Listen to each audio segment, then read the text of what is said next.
अस्सलाम वालेकुम।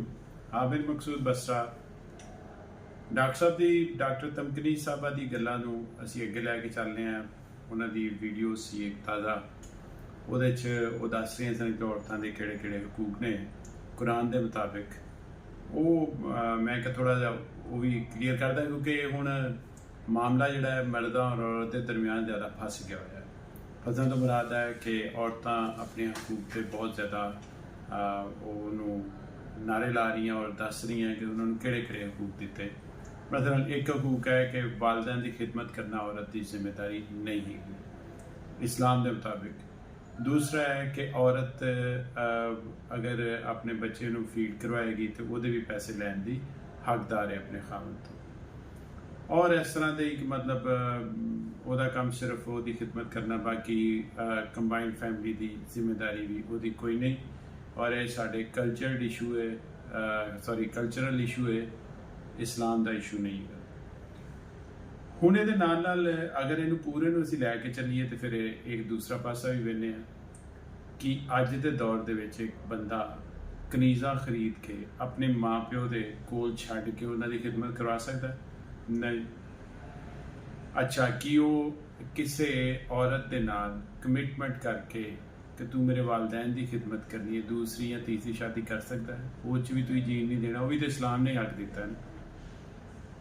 ਇਹਦਾ ਮਤਲਬ ਹੈ ਫਿਰ ਹੁਣ ਮਾਂ ਪਿਓ ਨੂੰ ਕੀ ਕਰੇ? ਉਹ ਹੁਣ ਤੁਸੀਂ ਕਹੋਗੇ ਕੰਮ ਵਾਲੀ ਰੱਖ ਲੈ, ਪਰ ਕੰਮ ਵਾਲਿਆਂ ਦੀ ਜ਼ਿੰਮੇਵਾਰੀ ਤੋਂ ਉਸ ਤਰ੍ਹਾਂ ਉਹ ਨਹੀਂ ਮਹਿਸੂਸ ਕਰ ਸਕਦੇ ਤੇ ਨਾ ਹੀ ਉਹ ਉਹਨਾਂ 'ਤੇ ਉਸ ਤਰ੍ਹਾਂ ਦਾ ਹੱਕ ਜਤਾ ਸਕਦਾ ਹੈ, ਤੇ ਫਿਰ ਉਹ ਕੀ ਕਰੇ?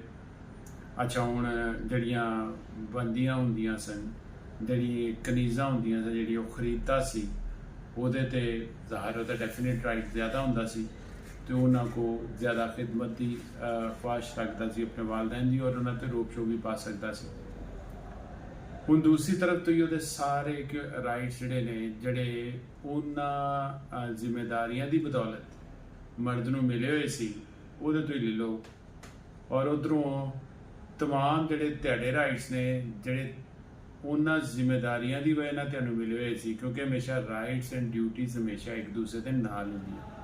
अगर किसी का राइट है तो उसकी ड्यूटी भी है।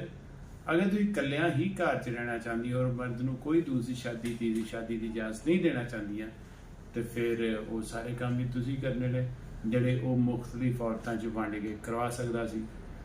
यदा मतलब है कि वो जिम्मेदारियां भी तुहाडे ते आ पैंदियां ने।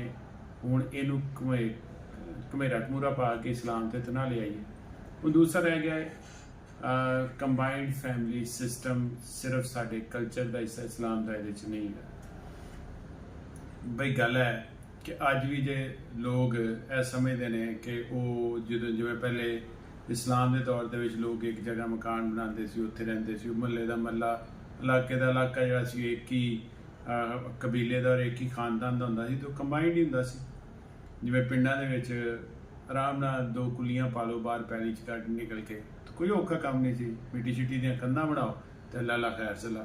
ਹੁਣ ਬਣਾ ਕੇ ਵਿਖਾਓ ਮਕਾਨ, ਤੈਨੂੰ ਲੱਗੇ ਪਤਾ, ਜਾਂ ਸਾਰੀ ਜ਼ਿੰਦਗੀ ਆਪਣੇ ਉਹ ਘਰਾਂ ਦੇ ਕਿਰਾਏ ਔਰ ਬਿਜਲੀ ਦੇ ਬਿੱਲ ਦਿੰਦੇ ਫਿਰੋ। ਕੰਬਾਈਨਡ ਫੈਮਿਲੀ ਸਿਸਟਮ ਫਿਲਹਾਲ ਉਦੋਂ ਤੱਕ ਇੰਤਹਾਈ ਜ਼ਿਆਦਾ ਮੁਫੀਦ ਹੈ ਵੇ ਜਦੋਂ ਤੱਕ ਤੁਸੀਂ ਮੀਆਂ ਤੇ ਬੀਵੀ ਇਸ ਦੌਰ 'ਚ ਔਰ ਆਉਣ ਵਾਲੇ ਦੌਰ 'ਚ ਇਕੱਠੇ ਰਲ ਕੇ ਨਹੀਂ ਕਮਾਉਂਦੇ।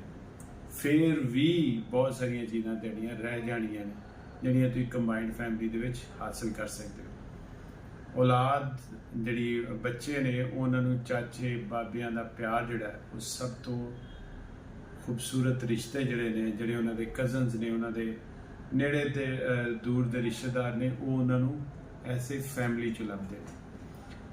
ਔਰ ਕਿਸੇ ਵੀ ਬੱਚੇ ਦਾ ਹੱਕ ਹੈ ਕਿ ਉਹਦੇ ਰਿਸ਼ਤੇ ਉਹਨੂੰ ਪਿਆਰ ਕਰਨ।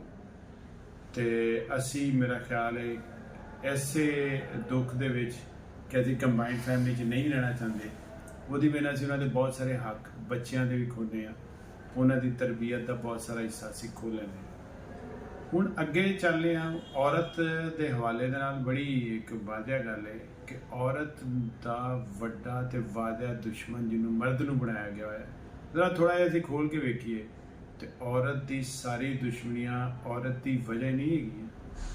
ਬੰਦਾ ਇੱਕ ਆਬਜੈਕਟ ਹੁੰਦਾ ਹੈ ਔਰ ਸਾਰੇ ਦਾ ਸਾਰਾ ਸਬਜੈਕਟ ਜਿਹੜਾ ਉਹ ਖਵਾਤੀਨ ਹੀ ਹੁੰਦੀਆਂ।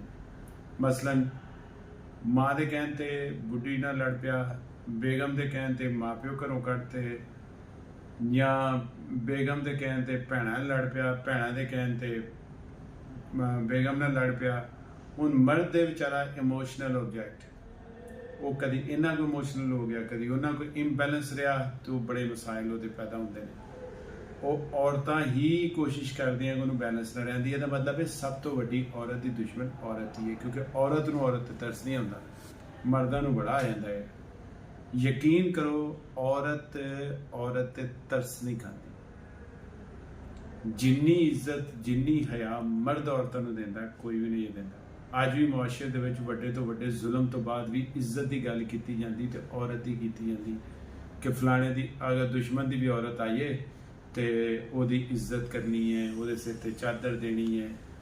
ਇਹ ਸਾਰਾ ਕੁਝ ਮਰਦ ਦੇ ਰਿਹਾ ਹੁੰਦਾ ਨਾ।